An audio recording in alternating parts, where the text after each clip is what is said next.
Welcome to Old Iron Machine Works. It's been a while since I put out a video.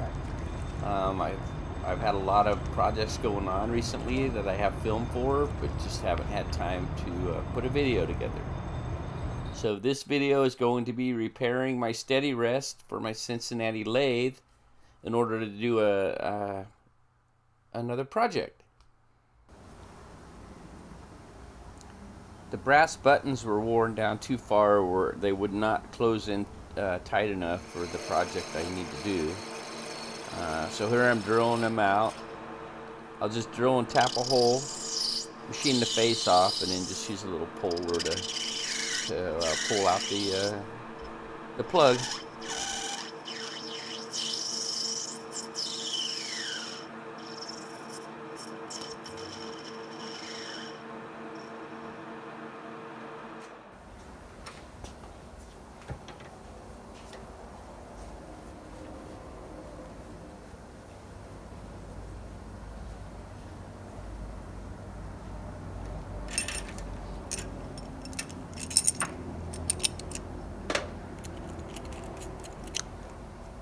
And there's what's left of the part that presses in.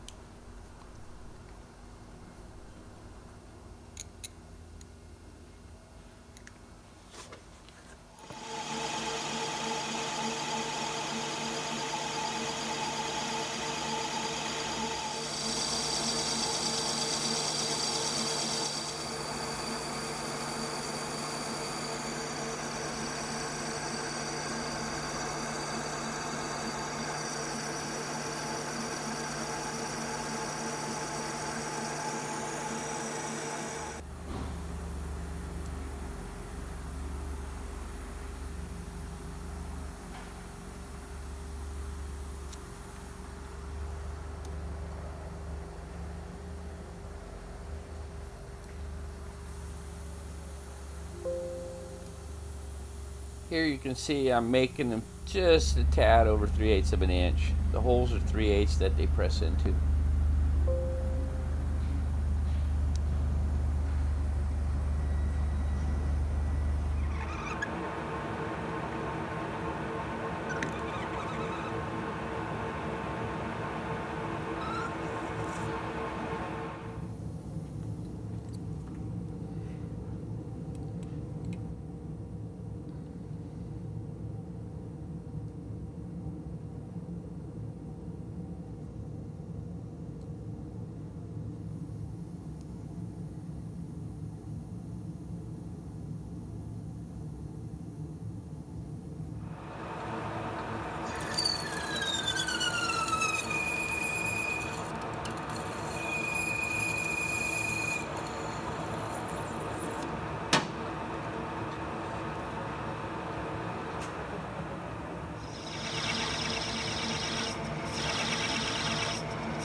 You can see what's left of the old prop shaft that I've been using for quite a while now for making small little parts out of.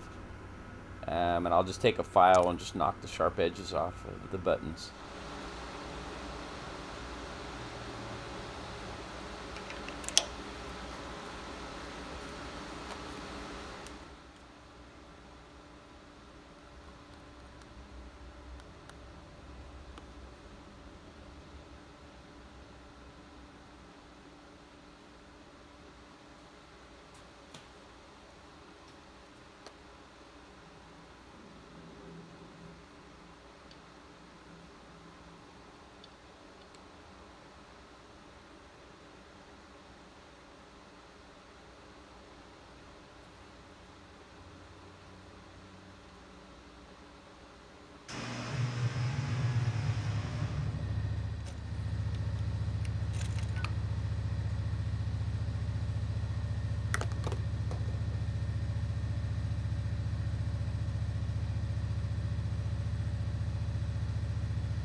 Needed just a little extra persuasion getting them pressed in.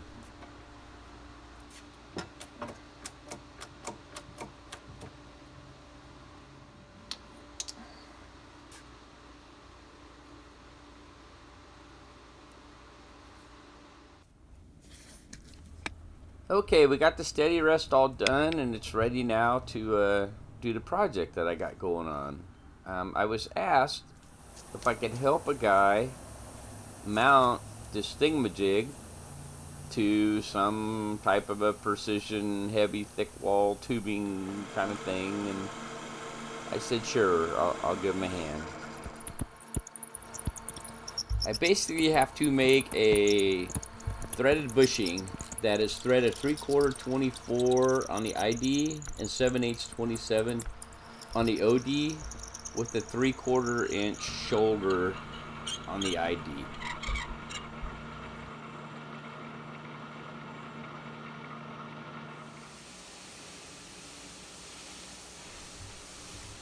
Here I'm tapping at 3/4 24 and just kind of working the tap out. It's a super sharp tap, so it hangs up a little bit right at the beginning.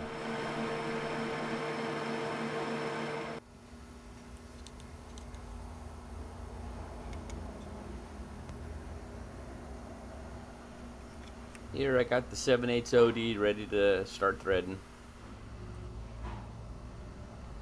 After running the 3/4 tap in, I got my 3/4 inch shoulder machine.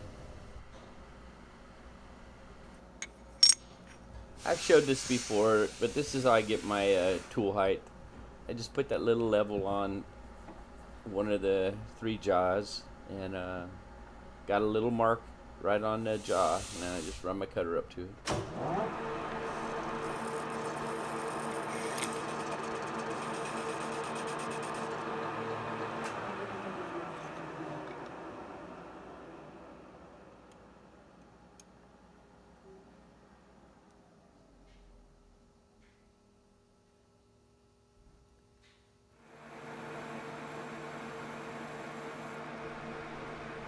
Here I'm just machining a little stub shaft that I'll thread, the 3/4, and it basically hold the bushing while I thread the OD, which is the 7/8 27 thread.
Here I made a slug that I ran the 7/8 27 tap in, just so I'd have a little gauge for threading the bushing.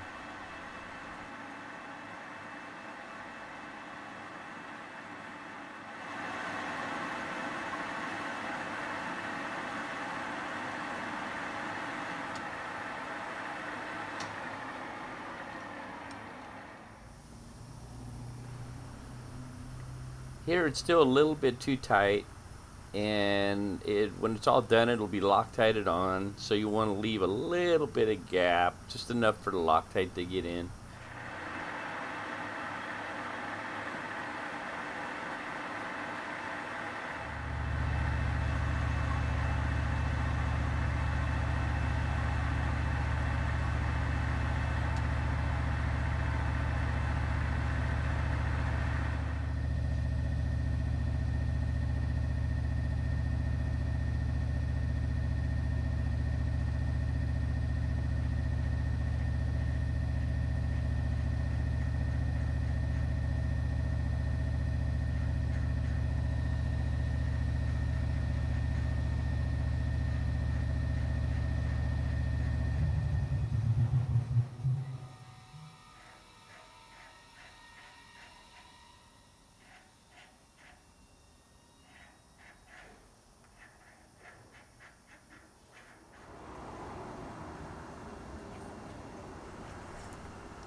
Alright, now I'm ready to machine this.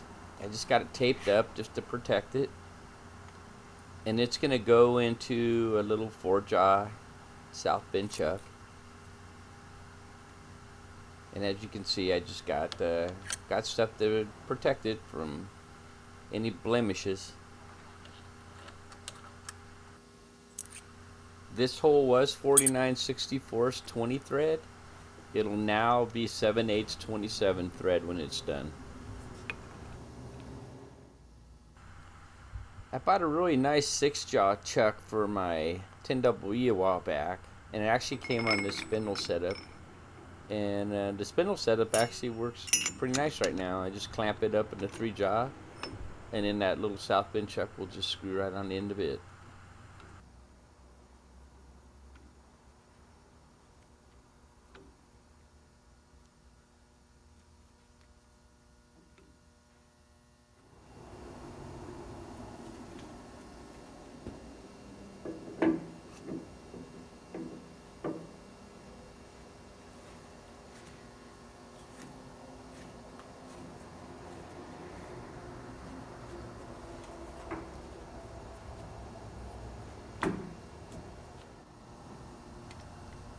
After getting the dial indicated in, I'm ready to bore the size and then run the tap in.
I was told it's gonna get another finish put on it anyway, but I was just trying to keep the blemishes down the best I could do.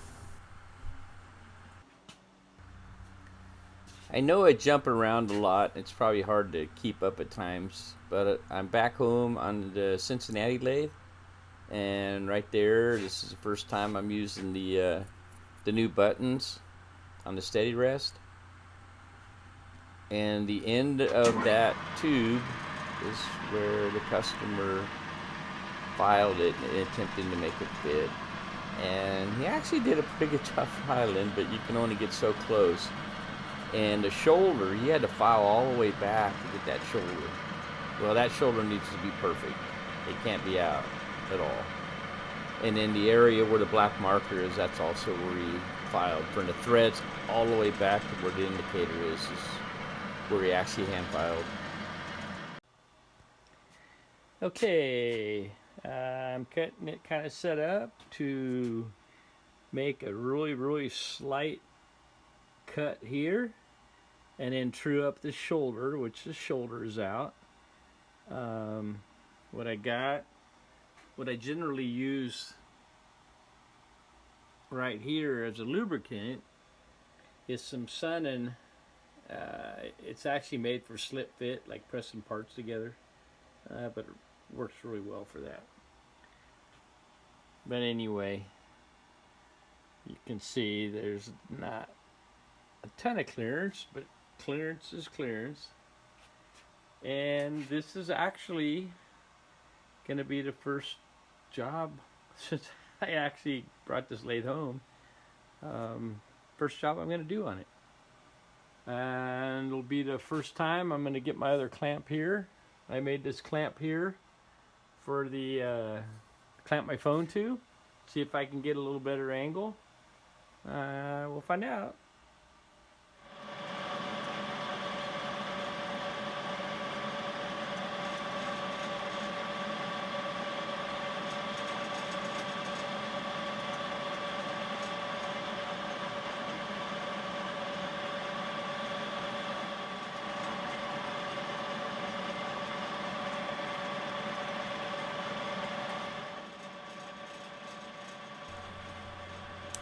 Okay, you can see I'm just going back and cutting the shoulder back, and in the area that you can make out with some black marker just past the threads, that's the area that needs to be 3/4 of an inch.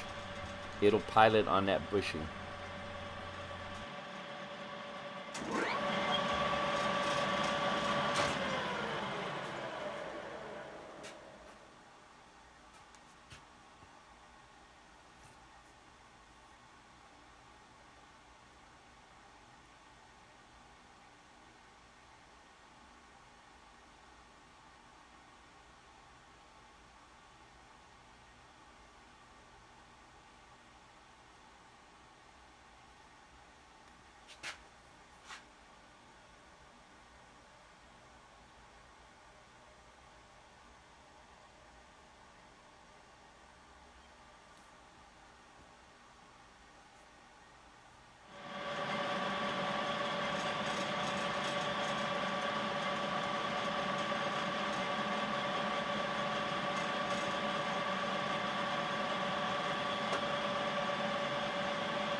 Now, just like the threads, I want to have a slight little gap just for Loctite to get in on that bushing to make sure it locks it on good.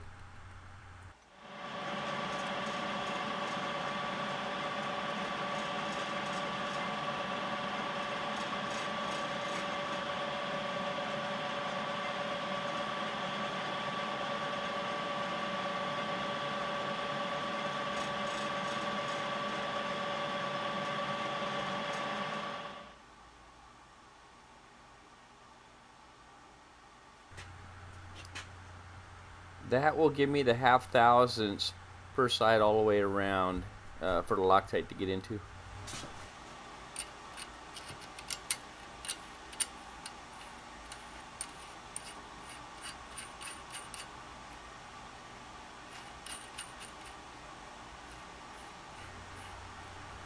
Now that shoulder right there where it bottoms out, when it's totally done, that's the shoulder that I'm still going to want the bottom out really nice against that shoulder.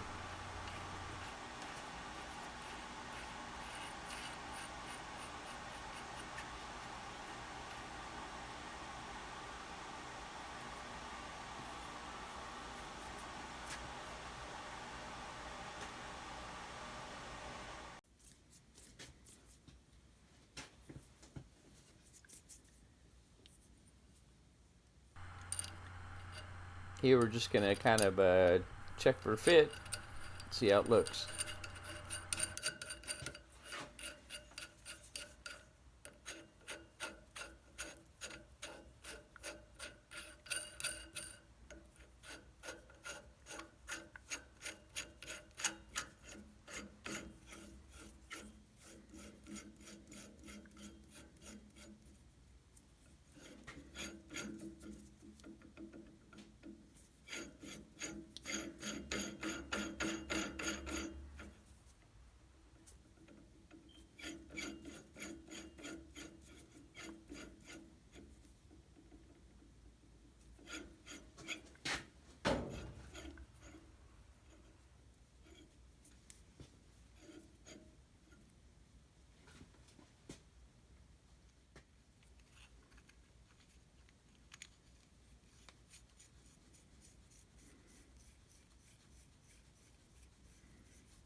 Okay, here we're getting a bushing Loctited in, and it's very critical to get it very flush, both of them, and after the Loctite sets, it'll go back into the forejaw, and then we'll start trimming the end of it to where when it screws on, it's got to go in a certain position, and we want that shoulder to bottom out.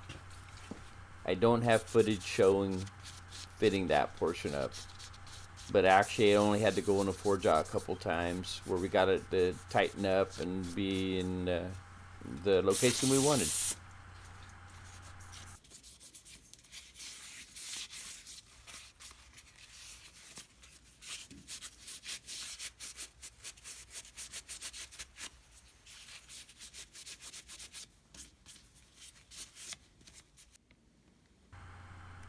Well, here it's all ready to go back to the gentleman. Unfortunately, sometimes got to be a little bit vague with YouTube. But anyway, I want to thank all my new subscribers. If you like this kind of content at all and you're not a subscriber, hit the subscribe button, hit the bell button. Thumbs up are great. If you don't like it, give me a thumbs down. Anyway, I appreciate your time very much checking out my videos. Until the next, take care.